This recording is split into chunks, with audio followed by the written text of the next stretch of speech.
Le Premier ministre, Dr Mostafa Madbouli, a donné une allocution au nom du président Abdel Fattah el-Sisi durant la session inaugurale de la 4e réunion ordinaire du comité spécialisé technique de l'Union africaine portant sur l'engagement de l'Égypte en tant que pays africain au développement des différentes sociétés locales, un développement qui va aider le continent africain à être propulsé au devant de la scène mondiale, à surmonter ces défis. Aussi, le fait que l'Égypte abrite cette réunion démontre l'importance et l'intérêt qu'accorde l'Égypte au développement du continent africain, au projet de développement durable en Afrique, aussi au fait de surmonter les différents défis en Afrique, y compris ceux relatifs au climat, surtout que l'Égypte va présider la COP 27 au mois de novembre prochain à Sharm el-Sheikh. Selon le chef de l'État, le développement réalisé dans les différents secteurs, notamment dans l'infrastructure, les routes et les ponts, constituent un portail, un seuil vers le lien reliant les différents pays africains, vers l'échange intracommercial et aussi vers le développement. À titre d'exemple, la route Le Caire-Cape Town. Et pour nous donner plus d'éclaircissements, nous avons le plaisir d'avoir en ligne Dr Raouf Ghaffar, analyste politique. Dr Raouf Ghaffar, bonjour et bienvenue avec nous. Bonjour. Dr Raouf Ghaffar, l'Égypte vient d'abriter la 4e session ordinaire du comité technique spécialisé de l'Union africaine et durant la session inaugurale, le Premier ministre, au nom du chef de l'État, a indiqué que l'Afrique était au cœur des priorités de l'Égypte et que l'objectif c'est de réaliser le développement local des différentes populations africaines. On aimerait en savoir plus sur les points essentiels qui ont été avancés dans cette allocution. À mon opinion, on parle de décentralisation.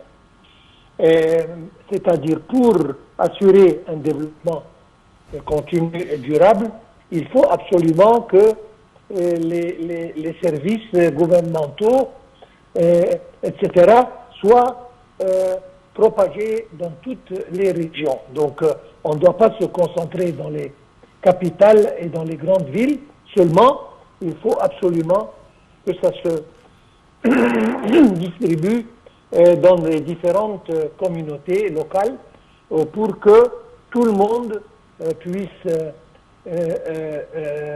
en profiter sans avoir le souci de bouger d'un endroit à l'autre pour perdre le temps et l'énergie.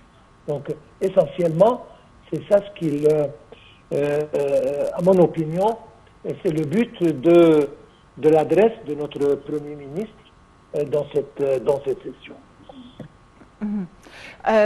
Docteur Raouf Ghaffar, le Premier ministre a évoqué les changements climatiques en tant que défi, étant donné que l'Afrique, c'est le continent qui a causé le moins de pollution par rapport aux autres continents mondiaux et cependant l'Afrique a subi les répercussions néfastes du changement climatique et de la pollution.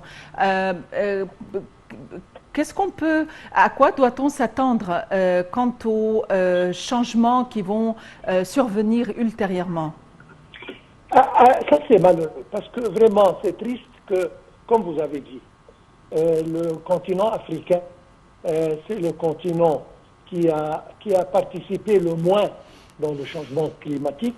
Justement, les propagations, etc., sont minimum en Afrique.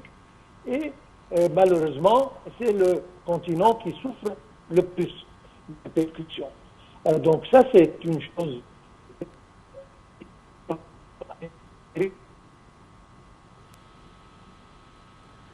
Docteur Raouf Ghaffar, êtes-vous en ligne?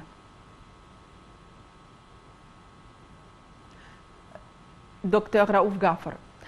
Eh bien, c'était Dr Raouf Ghaffar, analyste politique. Apparemment, il y a eu un incident technique. Je vous rappelle que l'Égypte vient d'inaugurer la 4e, ou vient d'abriter la 4e réunion ordinaire du comité technique spécialisé de l'Union africaine. Durant la session inaugurale, le Premier ministre a donné une allocution au nom du chef de l'État, le président Abdel Fattah el-Sisi, durant laquelle il a souligné l'engagement de l'Égypte vis-à-vis de ses confrères africains, vis-à-vis du développement des différentes communautés africaines, des différentes sociétés africaines, et a indiqué que la complémentarité en Égypte est la force motrice susceptible de nous propulser au devant de la scène mondiale, de surmonter nos défis et de travailler conjointement. Il a aussi indiqué que l'Égypte optait pour le développement durable et en matière d'infrastructure, en matière de santé, en matière de changement climatique, en matière d'échange commercial.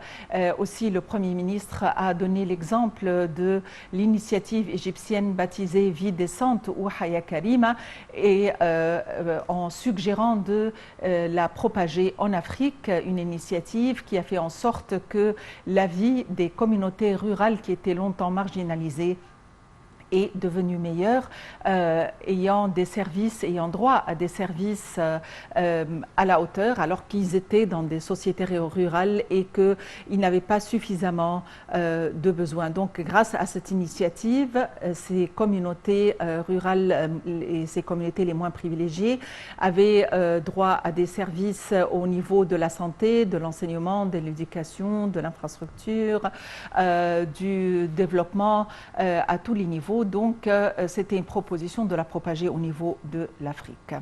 Merci de nous avoir suivis et à la prochaine.